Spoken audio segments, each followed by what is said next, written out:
সুপ্রিয় দর্শক, আসসালামু আলাইকুম। সততা বীজ ভান্ডারের পক্ষ থেকে সবাইকে জানাই আন্তরিক শুভেচ্ছা অভিনন্দন। দেখতে পাচ্ছেন আমাদের আমন মৌসুমের বীজতলা। এখানে কিন্তু 8 থেকে 9টি জাতের ধান বীজতলা তৈরি করা হয়েছে এবং এই চারার বয়স 18 থেকে 19 দিন।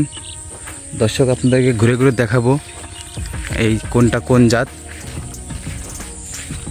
অবশ্যই আমরা কিন্তু বীজ তৈরি করার জন্য প্লট করি এবং আপনারা যারা আমাদের কাছ থেকে সারা বাংলাদেশ থেকে বীজ নিয়েছেন আমন মৌসুমে বৃধান 103, সেন্টু পয়জাম, পাকিস্তানি বাসমতি, রড মিনিকেট, বৃধান 51, বৃধান 49, বৃধান 79, যে যারা বিনা স্বাদ সহ অন্যান্য সকল প্রকার বীজ নিয়েছেন সবাইকে জানাই আন্তরিক শুভেচ্ছা অভিনন্দন। আপনাদের জন্য রইল শুভকামনা।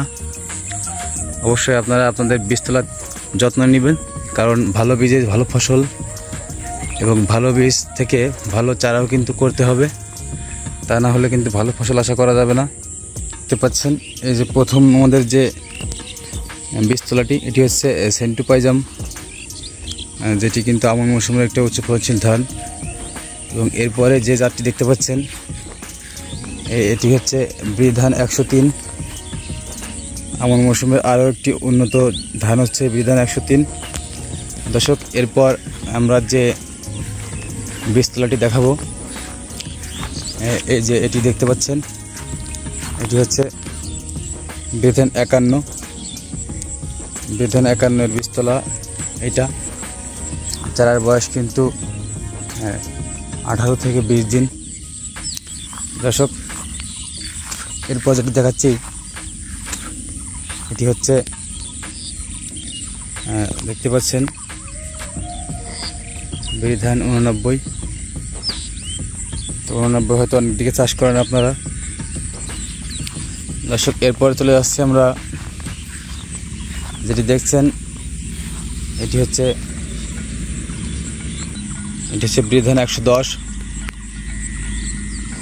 বৃধান 110 কিন্তু একটি নতুন ধান।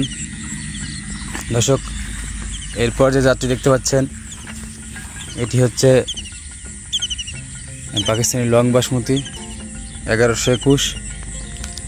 এবং তারপরে আর দুইটি দেখতে পাচ্ছেন বীজতলা, এ দুটি হচ্ছে একটা হচ্ছে আপনার ভিয়েতনামি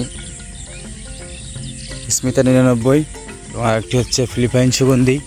পাশেরটা কিন্তু ফিলিপাইন সুগন্ধি, এটা দেখতে পাচ্ছেন এটা ফিলিপাইন সুগন্ধি। তো আমাদের এখানে কিন্তু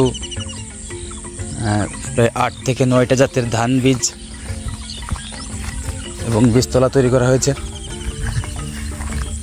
দর্শক, অনেকেই হয়তো আমাদের কাছ থেকে বীজ নিয়েছেন, আমাদের সততা বীজ ভান্ডার থেকে অনেকে বীজ নিয়েছেন ও তাদের জন্য রইল শুভকামনা।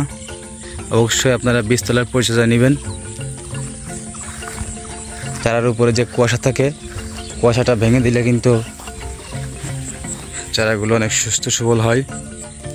তো যদি মাঝে মাঝে আপনারা কুয়াশাটা ভাঙতে পারেন তাহলে অবশ্যই ভালো হবে। দেখতে পাচ্ছেন আমাদের কিন্তু মোটরের পাশে বীজতলা তৈরি করা হয়।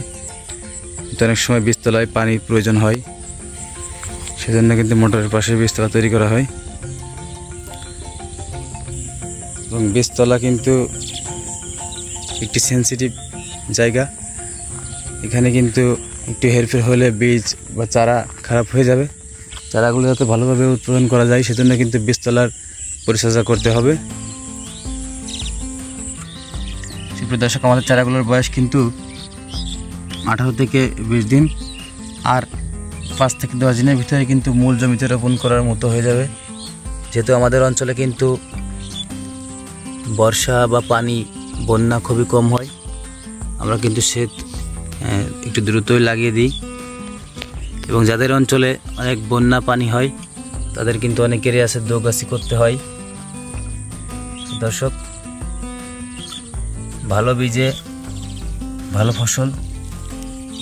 আপনারা যারা এখনও বীজ নেন নাই, বৃধান 103, হাবুব আলম, বিনা 17, পাকিস্তানি লং বাসমতি, যে বীজগুলো আপনারা